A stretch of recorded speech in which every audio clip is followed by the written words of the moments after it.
Hey there, geometry. Thanks for tuning in for another episode of Math with Mullins. Let's get right into it. We're looking at 10.3 today with arcs and chords. So how can we solve problems using the relationships between arcs, chords, and diameters?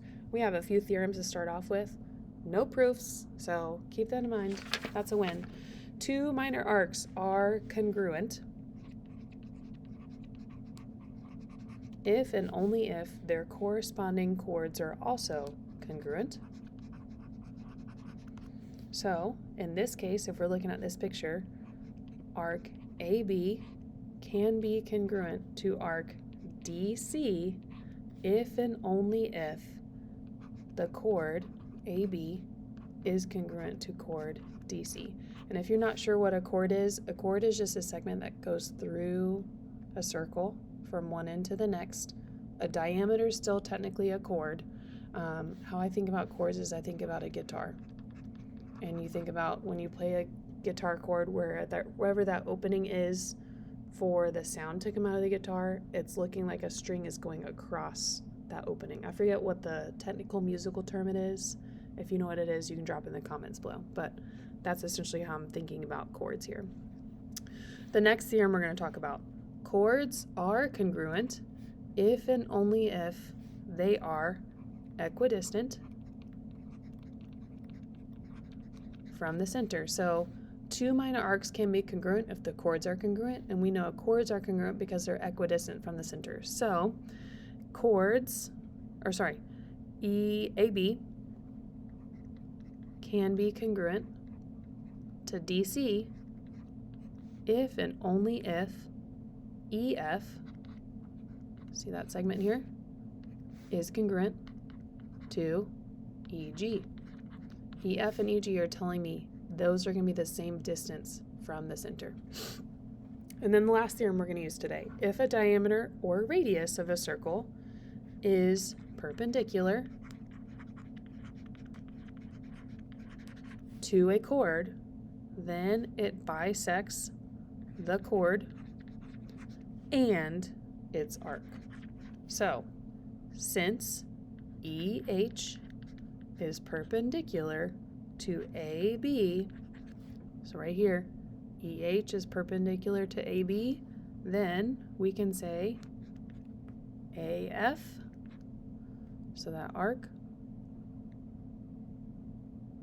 or that chord, AF is congruent to BF, and you can also say AH, arc, the measure of AH can be congruent to the measure of arc BH. Okay? So all those three things are going to have to work together in order to make some true statements. Let's go ahead and try these. So example 1 says find x. What we know is my chords are congruent, which just means my arcs will be congruent. So 115 degrees is equal to 7x plus 24. I subtract 24 from both sides. I'm going to get 91 is equal to 7x, so x is equal to 13. Okay, see if you can try example 2. Pause it, try it, check it. Okay, with these, we can see that the arcs are congruent, so that means my chords are also congruent. So 9x minus 34 is equal to the 4x plus 1. Let's get our x's on the same side and our constants on the same side. We're going to get 5x. Look at me, I was trying to do work in my brain 2 steps ahead. 5x is equal to 35, so x is 7. Okay? Again, we see here, find the measure of arc RS. We notice that my chords are the same, so the arc should be the same. So 11x minus 72 is equal to 5x plus 6. Subtracting x's on both sides, I'm going to get 6x is equal to 78. So x is 13, but that's not where we're going to stop. We're going to plug that back in to give me RS. So 11 times 13 minus 72 is going to give us 71 degrees. So the measure of arc RS equals 71 degrees. And then example 4 to finish up before we look on the back. We have matching chords which means matching arcs, but I don't have a matching arc over here. But what I do know is that if this is 6x minus 20, then this is also going to be 6x minus 20. So now I'm going to write a big equation. 6x minus 20 plus another 6x minus 20, or 6x minus 20 times 2, plus 76 will give me a total of 360 degrees, okay? Combining all my like terms, I'm going to end up getting 12x, and then minus 20, that's negative 40, subtracted from 76, I'm going to get a positive 36, is equal to 360. Subtract 36 from 360, I'm going to get 324, is equal to 12x, so x is 27. There we go. Example 5, flip it over, let's look at the back of your notes. Find the measurement of arc MP. Here's MP. Unknown, but something I do know is if I have some perpendicular measurements from my center of my circle, that means my chords are matching, which means my arcs are matching. So 9x minus 43 is equal to 5x plus 33. I'm going to move my x's to the left and move my constants to the right. So 4x is equal to 76. That means x is 19.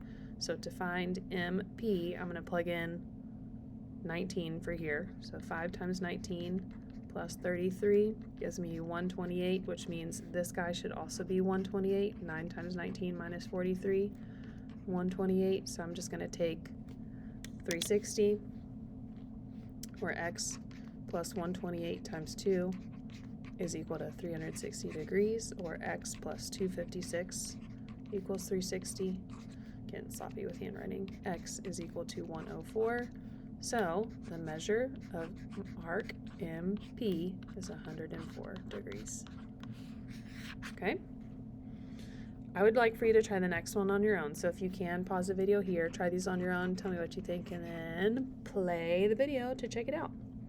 All right, what I did first is I labeled RS is equal to 18.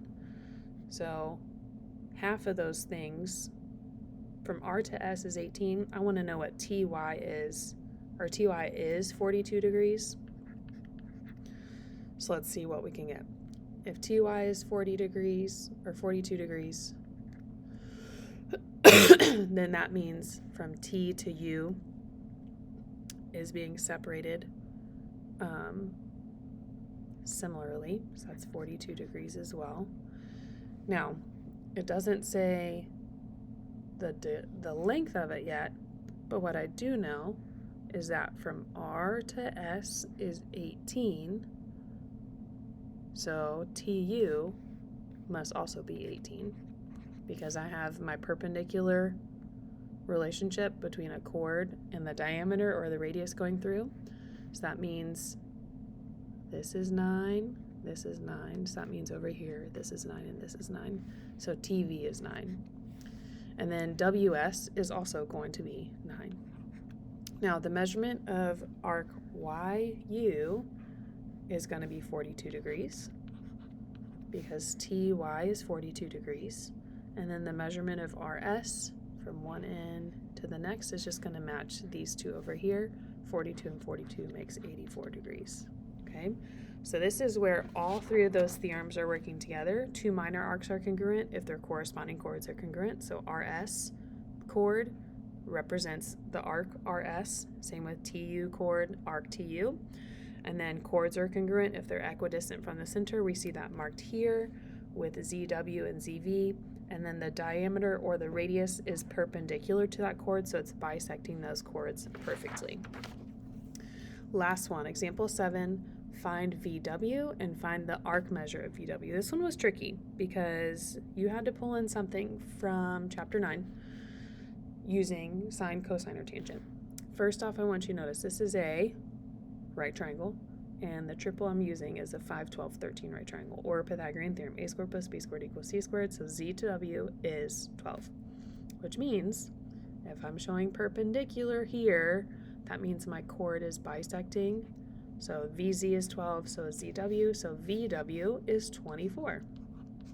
Now, in order to find the arc measure of VW, and this is something we haven't talked about in a while, you might want to find YW first. Okay? The reason why we're going to find YW first is because I have to know what this angle is right here. And if you look at this angle, that's the endpoints from Y to W, Y angle, YXW. I have